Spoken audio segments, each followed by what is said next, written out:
We acknowledge that Tri-Cities Community Television operates on the traditional, ancestral, and unceded territory of the Coquitlam First Nation.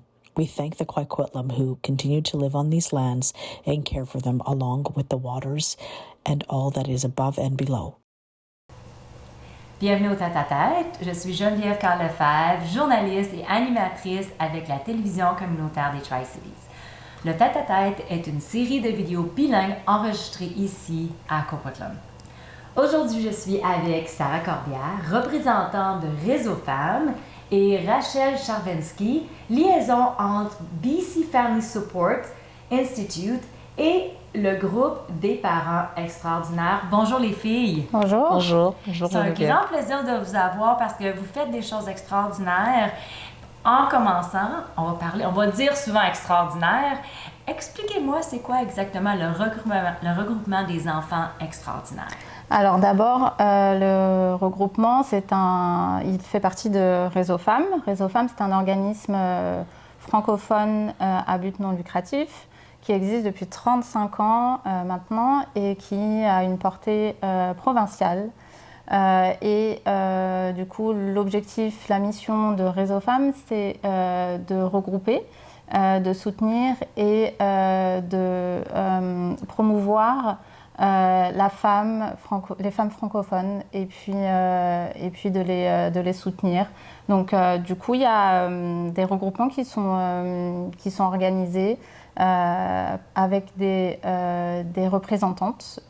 Donc, chaque regroupement peut être dans plusieurs zones différentes. Donc, il y a par exemple Kelowna, il y a aussi à Prince-Georges, il y en a à Vancouver, à Comox, et puis à Richmond. Enfin, il y en a plein. Il y a une vingtaine de regroupements.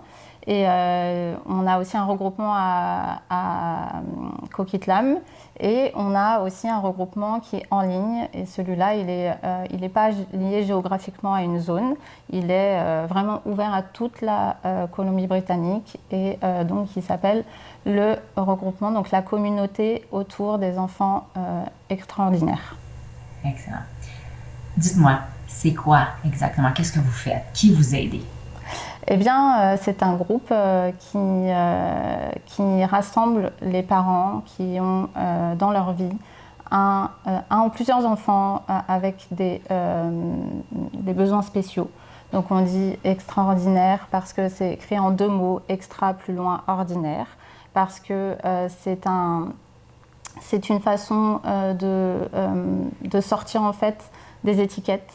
Parce que les besoins spéciaux, c'est tout de suite quelque chose de grave, quelque chose de différent. Et en fait, extraordinaire, c'est aussi pour dire que les enfants sont aussi... donc tu pourras compléter. Oui, aussi, c'est un petit peu la différence entre neurodivergent et neurotypique. Donc on dirait les enfants ordinaires, ce sont les enfants neurotypiques qui sont ordinaires. Et puis, les enfants extraordinaires, ce sont les enfants neurodivergents. Donc, les enfants qui sont dans le spectrum des troubles de l'autisme, le TDAH. Donc, ces enfants-là sortent de l'ordinaire. Je comprends. Donc, toi, tu as fait la liaison entre les deux regroupements. Pourquoi tu as décidé de t'impliquer comme ça en français, d'amener le besoin qu'il y avait, que vous avez identifié avec Réseau Femmes, et vous avez commencé à travailler avec toi, avec la liaison avec toi. Qu'est-ce que tu fais? Alors, moi, j'ai commencé d'être représentante, ce qu'ils appellent un peu un parent ressource, avec le Family Support Institute of BC. Donc, c'est une organisation provinciale, un petit peu l'équivalent de Réseau Femmes, mais là, le Family Support Institute, c'est vraiment que des parents qui ont des enfants extraordinaires, qui ont des enfants neurodivergents. Et je l'ai fait en anglais pendant plusieurs années. Et puis quand ce groupe-là est né, j'ai vu quand même là un moyen naturel de connecter un peu les deux, de servir de pont entre les deux organisations. L'organisation, le regroupement, la communauté, le regroupement des parents d'enfants extraordinaires et le Family Support Institute of BC.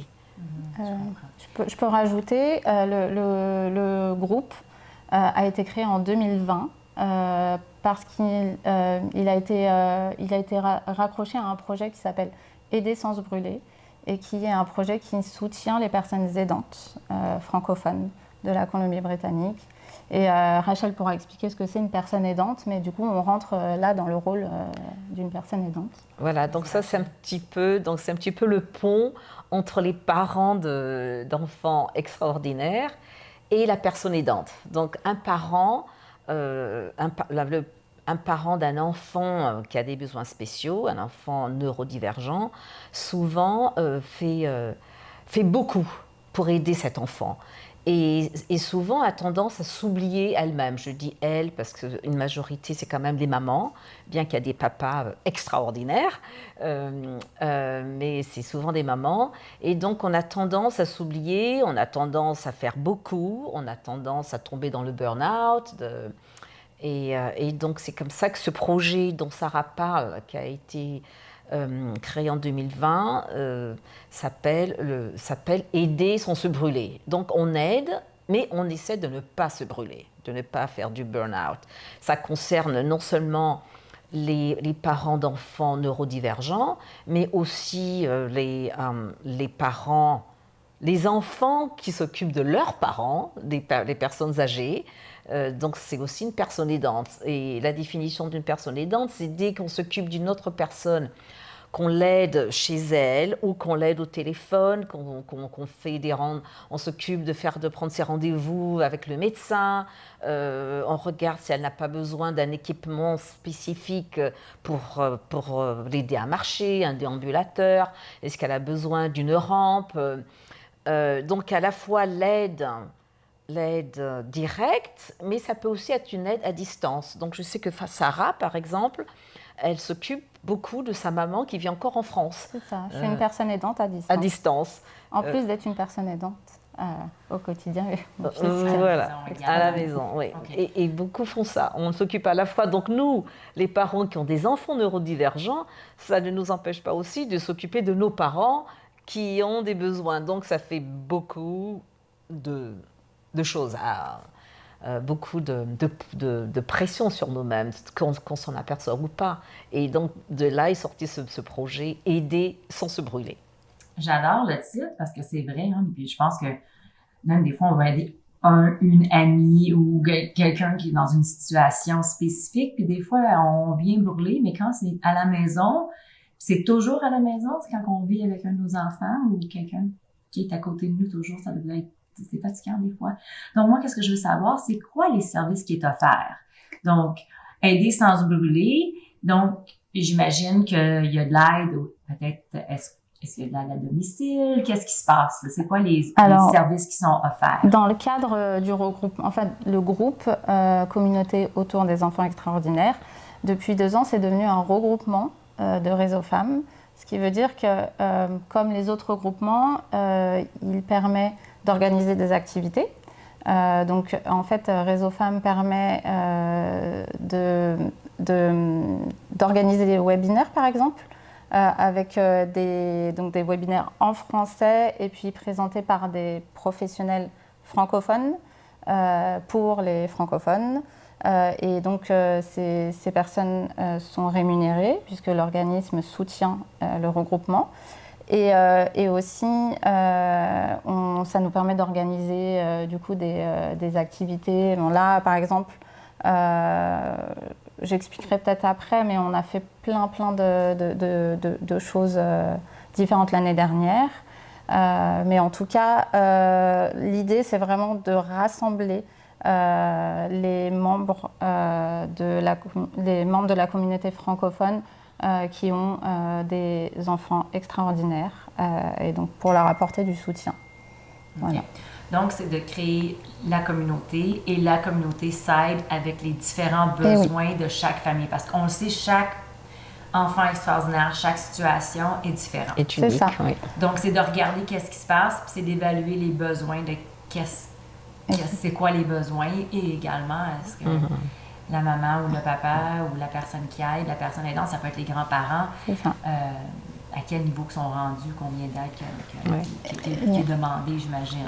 Alors, l'aide, le soutien, c'est d'abord moral. C'est-à-dire que Réseau Femmes ou le regroupement ne donne pas des services spécifiques aux enfants neurodivergents. Non. Mais on échange des informations, on échange des ressources. Sur notre page Facebook, il y aura une maman qui posera une question. Est-ce que vous avez le contact d'un psychologue pour un enfant autiste? Et donc, il y a une autre maman qui répond, oui, moi j'ai contacté une telle, ça s'est très bien passé, etc. Donc, et tout ça, ça aide beaucoup les autres parents. Surtout que du coup, le regroupement, il est ouvert donc aux parents qui ont des enfants avec des besoins spéciaux, avec ou sans diagnostic. Donc, il peut y avoir des suspicions de troubles, je ne sais pas, de l'autisme par exemple, ou de troubles de l'attention avec ou sans hyperactivité. Et du coup, les parents peuvent venir dans ce groupe, puisque du coup, c'est des personnes qui parlent en français, et poser des questions ou demander comment ça se passe ici. Et puis avoir cherché des ressources pour vraiment poser des sujets, des thématiques spécifiques. Et puis, dans la mesure du possible, chaque membre peut répondre à ce qui est posé comme question. Alors, on n'est pas professionnel, mais c'est ça, on aide à faire du lien, à donner des ressources, à diriger. À informer. Oui, et puis tu sais, même sans être professionnel, on a quand même l'expérience du vécu. C'est-à-dire comme parent, moi, mon fils est né avec des troubles, avec des convulsions, une épilepsie. Et donc, il a maintenant 37 ans, donc moi je peux dire que j'ai 37 ans d'expérience parce que je l'ai accompagné depuis la naissance jusqu'à l'âge adulte. Et dans le Family Support Institute, ils croient beaucoup dans la valeur des parents, parce qu'ils croient beaucoup que les parents sont les experts quand ça concerne leur enfant.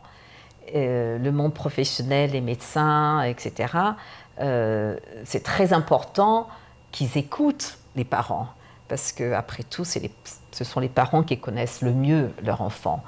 Un professionnel peut peut-être avoir étudié 6 ans, 7 ans, 8 ans, avoir pratiqué, etc. Mais le parent, lui, il fait vraiment le quotidien de l'enfant. Et donc, à mon avis, il faut toujours travailler en équipe. Absolument. Donc, tu as écrit un livre également, Rachel, à propos de Nicolas. Pourquoi tu as décidé d'écrire le livre « La vie qui m'a choisi » ? Oui, alors un livre en général, je crois que je l'ai écrit d'abord pour moi. Je gardais cette histoire en soi, à l'intérieur.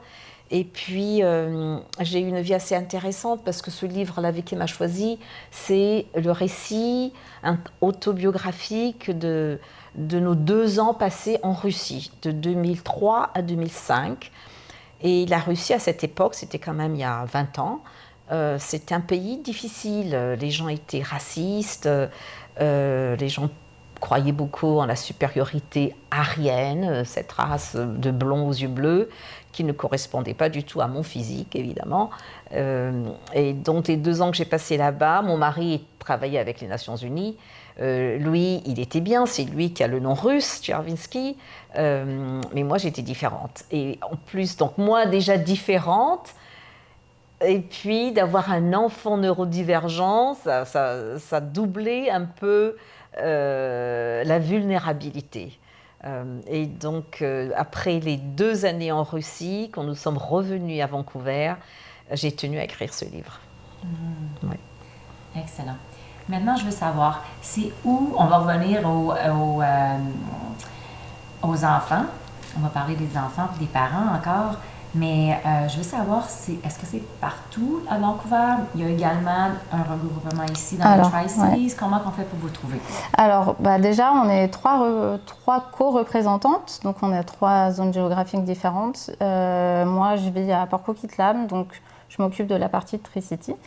Et l'idée, c'est vraiment d'encourager les parents à se rapprocher, se rassembler pour pouvoir, en osant aussi dire qu'ils sont des parents avec des enfants extraordinaires. Donc l'idée, c'est vraiment de les soutenir pour pouvoir engager des ressources locales, pourquoi pas. Avoir des moments où on peut aussi s'entraider, partager, parce que du coup, il faut pouvoir déposer des choses aussi. On a fait des activités différentes cette année. On a fait des webinaires, par exemple. Donc ça, c'était en ligne. On a fait des webinaires sur accompagner son enfant à prendre conscience des implications de ses besoins spéciaux. Pour pouvoir les utiliser et retrouver confiance aussi. On a fait des webinaires sur les troubles de l'opposition qui sont souvent associés au TDAH. On a fait un webinaire sur la douance, les troubles sensoriels, le TDAH, la dyslexie par exemple. Donc vraiment déjà en ligne, il y a vraiment... on cherche à avoir des ressources sur des thématiques qui concernent. Et puis du coup, donc ça, on peut les trouver par exemple sur la page YouTube de Réseau Femmes, qui se trouve aussi sur le site de Réseau Femmes. Mais cette année aussi, on a fait une rencontre en personne. Donc là, c'était à Vancouver, mais tout le monde était invité à y aller. Donc je sais qu'il y a des personnes de Tri-Cities qui sont allées jusqu'à Vancouver pour participer. Donc c'était un après-midi de sensibilisation à la neurodiversité. Donc c'était ouvert aux parents et aux enfants également. Donc on a cherché des animatrices spécialisées pour aider, pour accompagner pendant le temps où les parents étaient là, pour prendre en charge les enfants qui avaient des besoins spéciaux aussi. Donc on a été même jusque chercher ce détail pour inviter les parents à venir. Parce que des fois, quand un parent il a un enfant par exemple qui a un TDAH, c'est difficile par exemple de se dire je vais aller écouter des professionnels parler, mais en fait qu'est-ce que je vais faire de mon enfant parce que je ne vais pas pouvoir écouter. Donc là on avait décidé de mettre en place du soutien justement, du soutien concret. Et puis donc il y a eu 3 professionnels qui sont venus parler du diagnostic par exemple, du bien-être des parents, on en parlait, hein, le côté aider sans se brûler, personne aidante, etc. Donc prendre soin de soi aussi en premier, masque à oxygène, tout ça on connaît. Et puis Rachel par exemple est venue aussi parler de son implication. De ce que fait le Family Support Institute, voilà. Comment on aide les parents, etc. Et plus concrètement, ce qu'on a fait, c'est qu'on a fait des repas répit. Alors, un repas répit, c'est une soirée que les parents se prennent. Donc, nous, on a cherché des restaurants où les parents pouvaient. Donc, il y a eu un repas répit dans la région de Comox, un repas répit à Vancouver et un repas répit donc Burnaby parce que du coup, c'est un peu le centre. En fait, on voulait rassembler. Puis il y avait un très bon restaurant italien aussi qu'on voulait tester. Et donc l'idée c'était d'inviter les parents à passer la soirée dans un restaurant, donc ni chez eux ni chez quelqu'un, vraiment sans les enfants parce que Réseau Femmes prenait en charge le babysitting. Et puis donc l'idée c'était de participer au repas, donc on a fait une participation financière au repas pour donner plus d'encouragement aux parents pour venir. Et donc localement, l'idée c'était vraiment de créer de commencer à avoir cet esprit de en fait, il y a d'autres parents qui vivent la même chose que moi, il y a d'autres parents qui ont des enfants qui ont la même chose que mon enfant. Oh là là. Donc du coup, c'est vraiment quelque chose qui rassure aussi, on ne se sent pas seul. Finalement, quand on discute pendant la soirée, on se rend compte qu'on a les mêmes problématiques ou pas, mais on se rend compte qu'on n'est pas les seuls à vivre des difficultés, des défis au quotidien. Et ça joue vraiment Donc ça soutient. Et ça, c'était vraiment le côté communautaire, créer vraiment un groupe de soutien, un groupe d'accompagnement de parents, entre parents, pas forcément de professionnels, c'est vraiment que des parents qui parlent avec d'autres parents. Et puis dans la bienveillance et surtout dans une zone de sécurité où on dépose ce qu'on a envie de déposer et puis finalement quand on ressort, on ne s'est pas senti jugé, on s'est senti compris aussi, donc ça a vraiment aidé. Et puis aussi de prendre du temps pour soi sans les enfants, ça c'était vraiment important. Donc ça c'est localement, donc on va refaire un autre par épi à la rentrée, donc courant octobre. Donc j'espère qu'il y aura d'autres parents qui auront vu ça et qui seront très motivés à se joindre à nous, parce que c'est pas facile d'oser, mais en même temps ça fait tellement du bien après. On a eu vraiment des retours de parents qui étaient vraiment contents, rassurés et puis soutenus. C'est le mot, parce que c'est beaucoup de pression pour un parent de s'occuper d'un enfant avec des besoins spéciaux, extraordinaires ou pas, c'est quand même difficile. C'est pas facile d'être maman, d'être papa à temps plein. Donc, quand on a des enfants qui sont spéciaux, ben il faut s'adapter. C'est l'adaptation, puis savoir avoir des amis qui vivent la même chose que nous.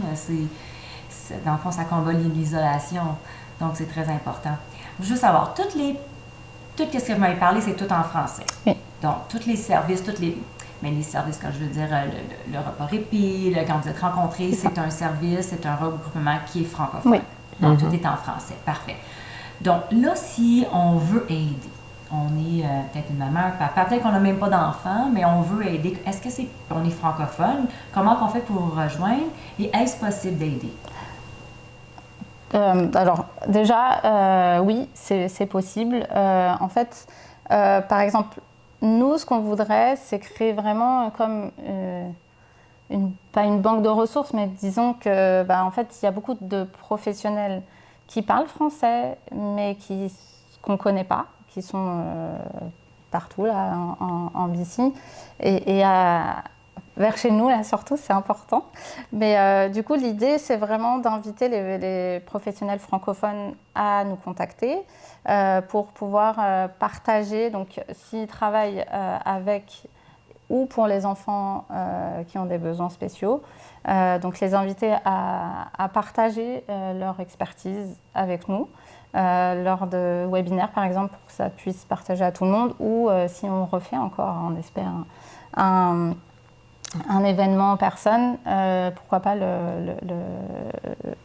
l'inviter à parler de son expertise. Donc oui, donc nous contacter, donc soit sur le site de Réseau Femmes, donc le site c'est Réseau Femmes, tout attaché avec un S à femme, .bc.ca. Ouais, j'ai réussi. Tu l'as, c'est bon.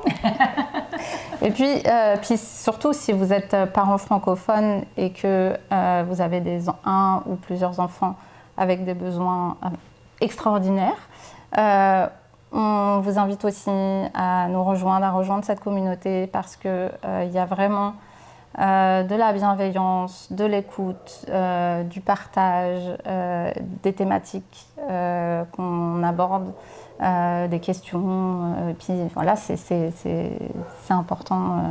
Donc n'hésitez pas. Excellent. Donc, si on veut donner, si on veut, est-ce que c'est possible de donner mettons, on veut donner faire des dons? Est-ce que ça se fait? C'est auprès de Réseau Femmes qu'il faut faire. Voilà, c'est ça. C'est Réseau Femmes qui centralise tout. Nous, on est bénévoles à Réseau Femmes, et donc du coup, on a comme des participations. On s'en est servi pour faire les repas répit, l'organisation de l'événement. On a des collaborations avec les organismes francophones aussi. Je pense à Réseau Santé qui nous a aidés pour les repas répit et aussi pour l'après-midi de sensibilisation à la neurodiversité, mais aussi à la Fédération des parents francophones des parents. Du coup, parce qu'ils ont tirelire Et je ne sais pas si vous connaissez Tirelire, mais Explique Tirelire, c'est c'est alors Tirelire, c'est une bibliothèque en ligne qui a des ressources de livres en français, du matériel pour les petits, etc. Et puis, on a travaillé avec eux pour qu'on puisse obtenir des livres sur des thématiques, sur des besoins spéciaux, des thématiques sur des TDAH ou sur les troubles de l'opposition quand on fait des webinaires. On aime bien avoir des ressources à proposer en livre pour que ça soit partagé, puis pour que les ressources continuent à exister. Et aussi, là, dernièrement, il y a par exemple sur l'hypersensibilité. Et donc, je sais qu'il y a des livres que j'ai demandé spécifiquement pour expliquer l'hypersensibilité pour les enfants, les ados, les adultes. Et donc, ça a créé un sens aussi de compréhension. Donc, c'est pas que pour les enfants, c'est aussi pour les parents. Il y a des livres ressources, des thématiques, etc. Donc, ça, c'est vraiment, vraiment bien. Et donc, voilà, c'est aussi de l'entraide en dehors avec la communauté francophone, les organismes, les parents, les personnes ressources, les personnes référentes, et tout ça en français. Parce que c'est vrai que quand on arrive et qu'on arrive au Canada, on pense que le français c'est une deuxième langue très répandue, mais en fait en BC, pas trop. Et ça manque, et du coup, c'est ça, c'est que moi ça m'a beaucoup aidée. Je parlais pas bien anglais. Je me demandais comment ça se passait, comment il fallait faire. Je me posais plein de questions. Est-ce que mon fils, qu'est-ce qu'il y a pour mon fils, comment ça se passe à l'école, quelles sont les démarches à faire. Et en fait, dans le groupe, il suffit de poser des questions, puis il y a toujours quelqu'un qui va répondre, il va y avoir des vraies connexions, des amitiés aussi. Voilà, par exemple. Nous sommes devenus amis grâce à Réseau Femmes. C'est ça, donc voilà. Donc, Je fais partie de Réseau Femmes. Oui. Je veux savoir, maintenant, c'est quoi... Là, on va parler un petit peu des Tri-Cities. On en a parlé déjà, là, mais on va élaborer un petit peu plus. C'est quoi l'impact du groupe des enfants extraordinaires sur la ville des Tri-Cities? Eh bien, à mon avis, ça rend... Quand on fait des choses pour les enfants neurodivergents et quand on aide leur famille à se sentir plus acceptés, à se sentir comme faisant partie de la communauté, je pense qu'on rend notre société, notre communauté, donc dans ce cas-ci la ville des Tri-Cities, plus inclusive, plus bienveillante, plus tolérante vis-à-vis des différences. Et je crois que tout ça, c'est que du bon, c'est que du positif, tout ça. Est-ce qu'on peut parler de diversité? Il y a la diversité également? Absolument, absolument, puisque quand on dit neurodivergent, c'est de la diversité. Ce sont des enfants différents de la majorité. Il faut savoir que, d'après les statistiques, 10% de la population globale a des besoins spéciaux, de quelque manière ou d'une autre. Et donc, c'est vrai, c'est une minorité, mais c'est une minorité qui fait quand même partie de la communauté. Et donc, c'est bien si cette minorité-là se sent acceptée, se sent accueillie, se sent soutenue.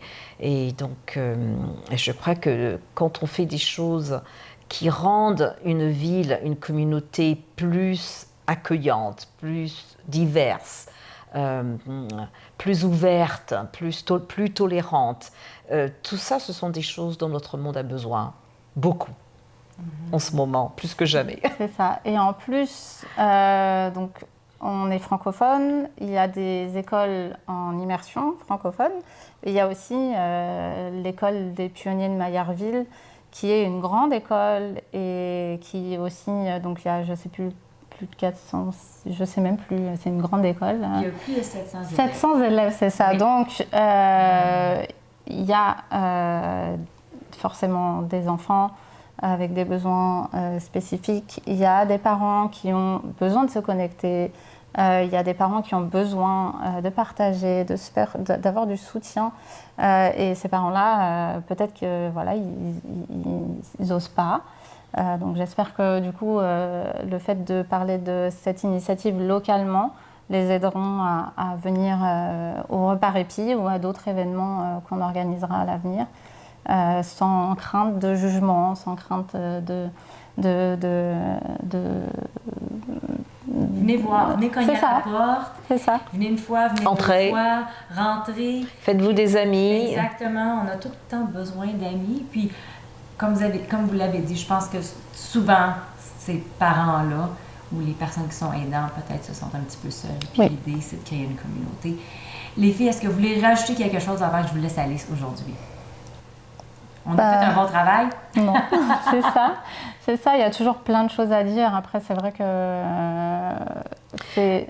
Vas-y. Oui, je voulais dire, comme c'est un groupement francophone, alors déjà, les francophones, c'est une minorité. C'est une minorité linguistique, c'est une minorité communautaire. Mais donc, en plus, quand on ajoute les enfants extraordinaires à cette minorité, c'est encore plus une minorité. Parce qu'en Colombie-Britannique, tous les services sont en anglais. C'est vrai que c'est quand même très bien que la Colombie-Britannique a beaucoup de services, par exemple d'interprétariat. On voit souvent dans les hôpitaux, les signes sont dans 3-4 langues. C'est en anglais, en chinois, en mandarin, en vietnamien. Et moi, je trouve ça extraordinaire.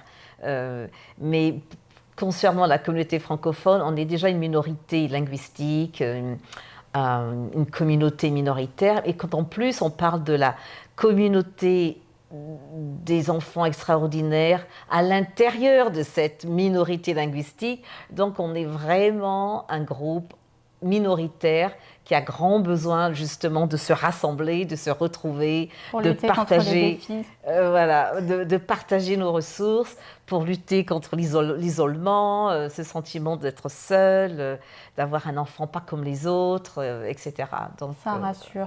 oui. Oui, je peux comprendre. Un grand merci, Rachel. Un grand merci, Sarah, de vous être joint à moi aujourd'hui, à tous ceux qui vont écouter notre entrevue. Je pense que c'est important d'en parler. On va lancer cette entrevue-là dans tous les groupes Facebook que je connais et que vous connaissez sur les réseaux sociaux. Mais on veut inviter les gens qui nous écoutent aujourd'hui de partager eux autres aussi cette vidéo un petit peu plus loin que vous faites peut-être d'habitude pour aider Sarah et Rachel et également Réseau Femmes à partager toutes les belles choses qui se font parce que si on ne le sait pas que ça existe, C'est vrai. on a besoin, peut-être qu'on a besoin d'aide et on ne le sait pas, donc on est prise dans tout ça. Donc c'est important de le savoir, puis c'est votre choix si vous voulez venir visiter ou pas, mais venez faire un petit knock-knock à la porte. Et on est bonjour. 3 représentantes, Alice, Marie et moi. Et il y a toujours une personne qui sera disponible pour répondre. Et Rachel est toujours très active sur le groupe aussi pour répondre. Donc il y aura toujours quelqu'un pour accueillir sans problème. Un grand merci de la part de Tri-Cities Community Television et moi-même, Geneviève Carl-Lefebvre. Un grand merci de vous être joints à nous aujourd'hui. À la prochaine.